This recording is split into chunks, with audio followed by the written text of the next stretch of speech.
रवि शर्मा, सपनों का सौदा। ये रवि शर्मा जो आज आपके सामने खड़ा है, आज मेरी लाइफ स्टाइल बदल गई। मेरी कॉलोनी का सबसे बड़ा बंगला मेरा है। हेलो, मेरी कॉलोनी की सबसे लंबी कार मेरे पास है आरसीएम के कारण। इन्वेस्टिगेशन और मल्टीपल कंप्लेंट्स के मुताबिक ये एमएलएम स्कैम लगभग 100 करोड़ के आसपास था, जिसमें हजारों मिडिल क्लास फैमिलीज अपनी जिंदगी भर की कमाई खो बैठे। ये कहानी सिर्फ पैसों की नहीं है, ये कहानी है उम्मीद, भरोसे और सपनों के सौदे की। मैं वादा करता हूं, पड़ोसी रिश्तेदार एक दिन आपके पीछे घूमेंगे और पैसा तो ऐसा आएगा कि आप ही लोग आने वाले 5 साल बाद पैसा खर्च करने के लिए दौड़ोगे, लेकिन पैसा आता खत्म नहीं होगा। एक ऐसा आदमी जो लोगों से डायरेक्टली पैसे नहीं मांगता था, बल्कि उन्हें एक कहानी सुनाता था। कहानी फाइनेंशियल फ्रीडम की, कहानी पैसिव इनकम की, कहानी एक ऐसी जिंदगी की जहां अलार्म क्लॉक नहीं होता और सैलरी देने का इंतजार नहीं करना पड़ता। इस आदमी का नाम था रवि शर्मा। रवि शर्मा कोई फिल्म स्टार नहीं था, कोई बिजनेस टाइकून नहीं था, वो भी हम जैसे ही लोगों में से एक था। Middle class, salary based life जीने वाला और हर महीने बेटर फ्यूचर का सपना देखने वाला। स्टेज पर जब रवि बोलता था तो लोग सिर्फ उसकी बात नहीं सुनते थे, वो अपनी खुद की कहानी सुनते थे। इंस्टाग्राम पर रवि के रील्स होते थे, luxury cars, branded clothes, foreign trips. Caption होता था, मिडिल क्लास माइंडसेट छोड़ो, सिस्टम को फॉलो करो, मैं कर सकता हूं, तुम भी कर सकते हो। लेकिन इस चमक के पीछे एक ऐसी रियलिटी छुपी थी जिसमें हजारों लोग अपना पैसा, अपना टाइम और अपना भरोसा खो रहे थे। रवि शर्मा का बैकग्राउंड बिल्कुल सिंपल था। मिडिल क्लास फैमिली, पेरेंट्स का एक ही सपना, बेटा जॉब करे और सिक्योर रहे। रवि ने पढ़ाई की, जॉब मिली, लाइफ शुरू हुई। सुबह ऑफिस, शाम को ट्रैफिक, महीने के एंड में सैलरी और फिर वही साइकिल रिपीट। रवि का स्ट्रगल किसी एक चीज से था, स्लो ग्रोथ। उसे लगता था कि चाहे जितनी मेहनत कर लो, सिस्टम में रहकर फाइनेंशियल फ्रीडम पॉसिबल ही नहीं है। वो देखता था लोग 15 से 20 साल जॉब करते हैं, फिर भी लोन्स में फंसे रहते हैं।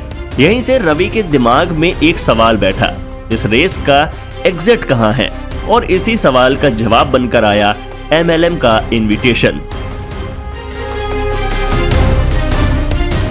एक दोस्त ने रवि को सेमिनार में बुलाया।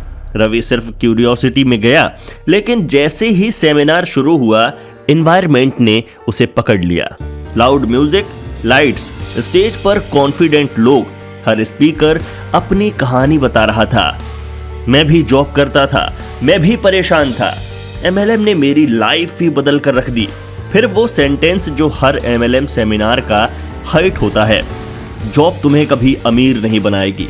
ये लाइन रवि के लिए सिर्फ डायलॉग नहीं थी, ये उसकी फ्रस्ट्रेशन का जवाब थी। कंपनी ज्वाइन करने के लिए बोला गया, बस एक छोटा सा इन्वेस्टमेंट, प्रोडक्ट तुम खुद यूज कर सकते हो और अगर लोग जोड़ते गए तो पैसा रुकेगा ही नहीं। रवि ने रिस्क लिया। उसने सोचा, वर्स्ट केस थोड़ा पैसा जाएगा, बेस्ट केस लाइफ बदल जाएगी।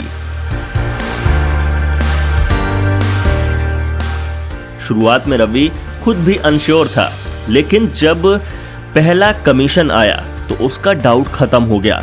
उसे लगा, मैं सही जगह आ गया हूं। रवि ने सबसे पहले अपने दोस्तों को अप्रोच किया, फिर रिलेटिव्स, फिर ऑफिस कलीग्स। कुछ लोग मना करते, कुछ ज्वाइन भी कर लेते और हर नया ज्वाइनिंग रवि के कॉन्फिडेंस को और ज्यादा बढ़ा देता। धीरे धीरे रवि का रोल बदला। अब वो सिर्फ डिस्ट्रीब्यूटर नहीं था, वो स्पीकर बन रहा था, मोटिवेटर बन रहा था।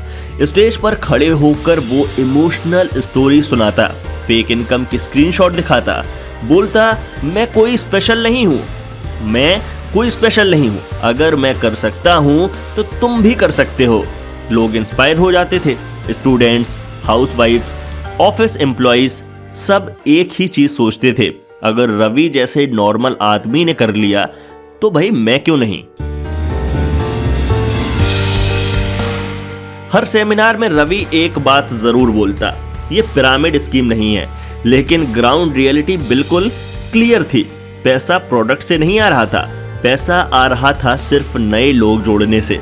जो ऊपर थे वो कमा रहे थे और जो नीचे थे वो सिर्फ सपने देख रहे थे। स्टैटिस्टिक्स क्लियर थी, 99% लोग अपना इन्वेस्टमेंट भी रिकवर नहीं कर पाते। लेकिन जब कोई सवाल करता तब जवाब मिलता, तुम नेगेटिव हो, तुम मेहनत नहीं कर रहे, तुम सिस्टम को समझ नहीं रहे। इस एनवायरनमेंट में लॉजिक को विलन बना दिया गया था और बिलीफ को हीरो। रवि खुद भी इसी बिलीफ का हिस्सा बन चुका था।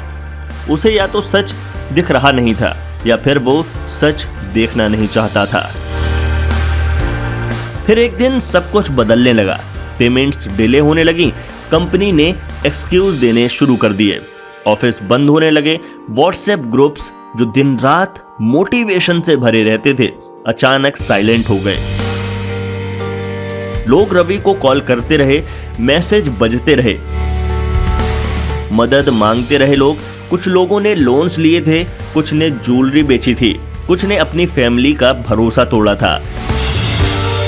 और रवि शर्मा, उसका phone switch off, social media accounts delete और कोई भी एक्सप्लेनेशन नहीं।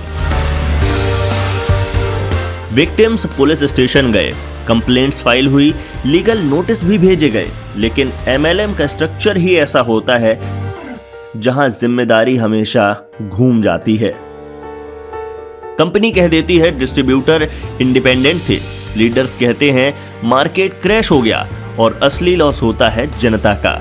कई लोग डिप्रेशन में चले गए, दोस्तों के बीच ट्रस्ट टूट गया, फैमिलीज के रिश्तों में दरारें आ गईं। एमएलएम का सबसे बड़ा वेपन पैसा नहीं होता, उसका सबसे बड़ा वेपन होता है होप, एक आशा।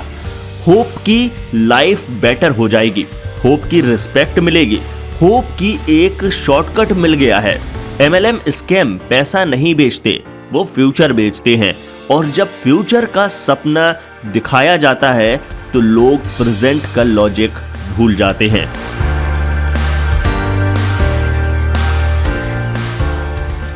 ये कहानी सिर्फ रवि शर्मा की नहीं है। कल रवि शर्मा था, आज कोई और है, कल फिर कोई नया नाम होगा।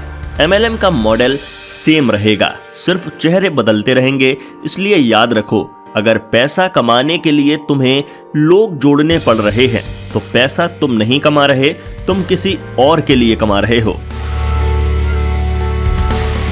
सपने देखना गलत नहीं है, लेकिन सपनों के नाम पर जो तुमसे पैसे मांगे उस पर भरोसा करना सबसे महंगा डिसीजन होता है।